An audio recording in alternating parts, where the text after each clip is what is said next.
Peace and love, family. Peace and love. It's your boy Chris Enlightened coming back again with some more spiritual fiddles. And today I'm going in on, are you dimming your own light? Ooh, this is a good one, family. This is a good one. This is tantalizing to the taste buds, family, because I'm still seeing people out here embracing synthetic suffering and dimming their own light. You're literally dimming your own light.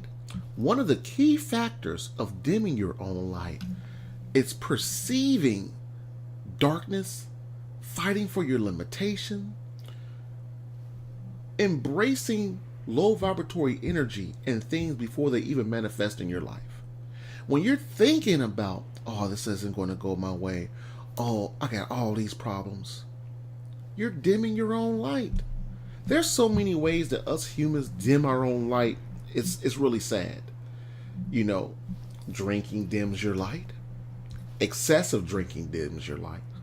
Wine here and there, occasional drink, that's not going to dim your light too much. Smoking weed dims your light. It dims your light. Cigarettes dim your light. Anything that isn't helping you be productive dims your light. You know me, back in the day when I used to smoke weed, I wasn't productive. It dimmed my light. It dimmed my light. Now, there are some people who out smoke weed and get productive and write books and really be productive. It's not dimming their light. So you need to find out what dims your light. I got some friends that still smoke weed and they're winning. They're winning. It helps them focus. But again, they have other things that they do outside of smoking weed that dims their light. You need to find out what dims your light. Is it negative people around you? They dim your light. The way you think about your future, is that dimming your light? Your cohorts in crime fighting at work, are they dimming your light? You know, I used to have work anxiety before I went to work.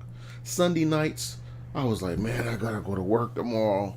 And I would kill all my wins for that night because I was still stuck in the preconceived notion that I was going to a place that I didn't want to be, and I was going to have a bad day before my day even started. I dimmed my light for the night. You know what I mean? And when you dim your light, you close the door. You tear down the bridge for all the wins that you can potentially have that day or night. So that's why it's very important to increase your light. Increasing your light. Meditation increases your light. Doing solar practices increase your light. Saying divine prayers increases your light.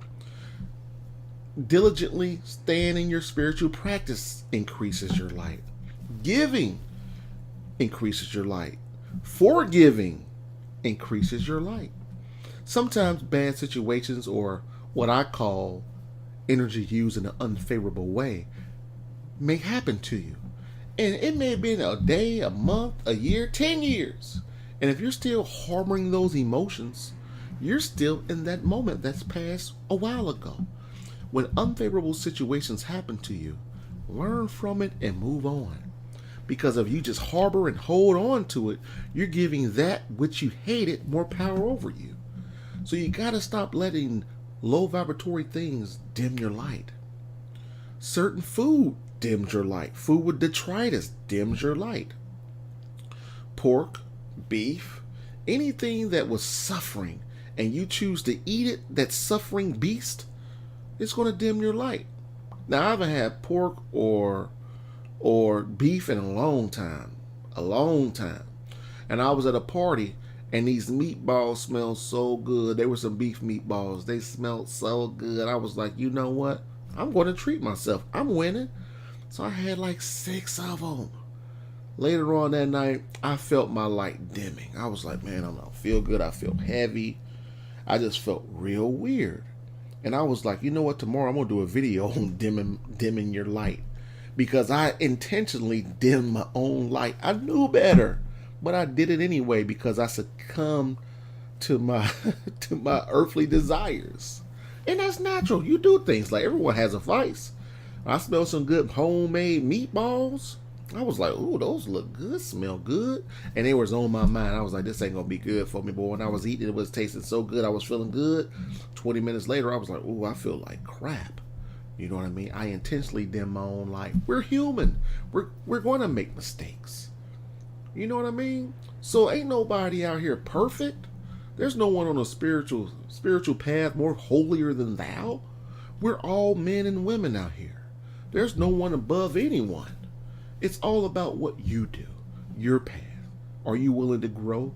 Are you choosing to expand your consciousness and things like that? That increases your light. Making a choice, a favorable choice, setting yourself up for success increases your light.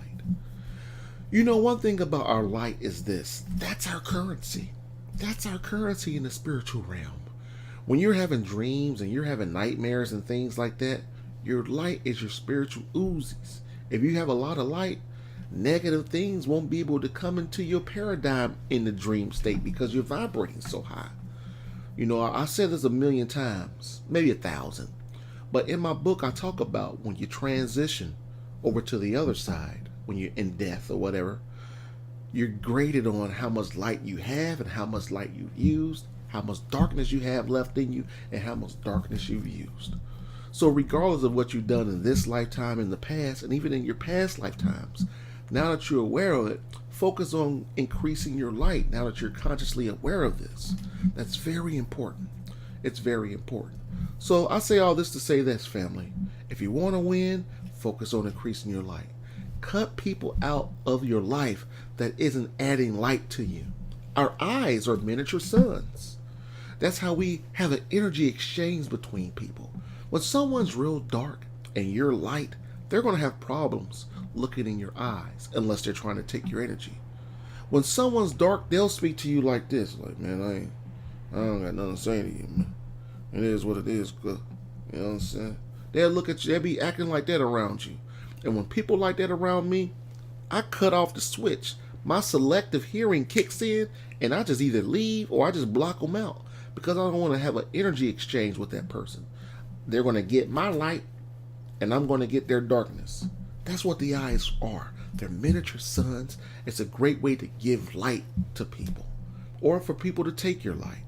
You know, me and my wife, we just sit there sometimes and just stare at each other in our eyes, and we're thinking high vibratory thoughts. We're gazing, thinking about how much I love her, how much she loves me, and we're increasing each other's light. You know, we usually do it at nighttime when the sun is gone. We just increase each other's light. If you have a child at home and you love your baby, I'm pretty sure you do. Just stare at your baby in their eyes. That's a great way to increase your light. Babies have nothing but love and joy in their eyes. You do it long enough, they'll start smiling at you. If you're really working on increasing your light, you're out in public and you see a baby, the baby will start reaching for you, smiling at you. You know, I'm the baby whisperer. I got so much light and joy in me, babies always turn and try to communicate with me. One thing about me, if you have a consultation with me one-on-one, you're going to feel good. And you're not going to even remember all the things I was downloading into you. But my presence, the divinity that's within me, is going to empower you. And you're just going to feel like, man, I feel like I'm winning. You're going to be thinking about things to do because I'm aware of the light that I'm transferring into my people when I do consultations with them. Even over the phone, I guarantee you one thing about my consultations. You're going to feel like a winner when you're done. I'm going to give you some things. I'm going to give you some call to actions. I'm going to share some things with you that will help you win. And I'm going to teach you to anchor. I'm going to teach you to anchor that winning feeling and energy that I bestowed onto you. And that's how I won. That's how I've been winning. You know, it's almost like a small pair of doses, but not on that level. So that note, family, increase your light, cut out things that aren't good for you, take in more sun, stop cursing, stop drinking, stop smoking, and start winning. It's your boy Chris Enlightened. Check out all my books. Poverty Consciousness, Wealth Consciousness, The Enlightened Taught. When I wrote those books, I infused light within the words. The vernacular and the lexicon that I use when I write, it will take you on a trip. If you haven't purchased any of my books, what are you waiting for? So on that note, winning!